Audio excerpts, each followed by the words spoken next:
ஐயனார் துணை சீரியலில் டுடே எபிசோடில் நம்ம சேரன் இருந்துட்டு நடேசன் கிட்ட போயிட்டு அப்பா என்னை மன்னிச்சிடுங்க அப்படின்ற மாதிரி வந்து சொல்கிறாங்க.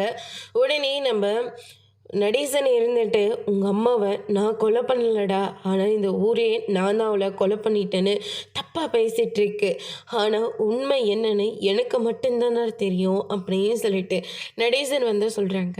இதை கேட்டோன்னு சேரன் வந்து பயங்கரமாக ஷாக் ஆகுறாங்க. அப்படியே அம்மாவை நீங்கள் கொலை பண்ணலையா அப்படின்னு சொல்லிட்டு கேட்கவும், இல்லைடா அப்படின்னு சொல்லிட்டு நடேசன் நடந்த எல்லா விஷயத்தையும் நம்ம சேரன்கிட்ட வந்து சொல்கிறாங்க. இத்தனை வருஷமாக நான் உங்களை தப்பாக புரிஞ்சுக்கிட்டேனாப்பா அப்படின்னு சொல்லிட்டு ரொம்பவே ஃபீல் பண்ணிகிட்ருக்காங்க. வருத்தப்படாதடா, என்னை பற்றின உண்மை எல்லாருக்கும் தெரிய வரும், அப்போ கண்டிப்பாக நான் தப்பு பண்ணலன்னு எல்லாரும் நம்புவாங்க அப்படின்னு சொல்லிட்டு நம்ம நடேசன் வந்து ரொம்பவே ஃபீல் பண்ணி வந்து சொல்லிட்டு இருக்காங்க.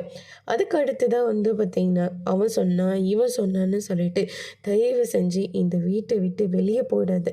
நீ போட்டியேன்னா நிஜமாவே இந்த வீடு வீடாகவே இருக்காது. ஏற்கனவே உங்கள் அம்மா போனதே என்னால் தாங்கிக்க முடியல. இப்போ நீயும் வீட்டை விட்டு வெளியே போயிட்டா சத்தியமாக அதை என்னால் தாங்கிக்க முடியாதுடா அப்படின்னு சொல்லிட்டு நடேசன் வந்து சொல்லிடுறாங்க. அப்பா இத்தனை வருஷமாக நான் உங்களை தப்பாக புரிஞ்சுக்கிட்டேனே அப்படின்னு சொல்லிட்டு கட்டி பிடிச்சி ஃபீல் பண்ணிகிட்டு இருக்காங்க. அதுக்கு அடுத்து தான் நம்ம பல்லவன் இருந்துட்டு அப்படின்னா எங்கள் அம்மா எங்கே அப்படின்னு சொல்லிட்டு கேட்கவும் அதோட இன்னைக்கான பிரம முடிச்சிருக்காங்க.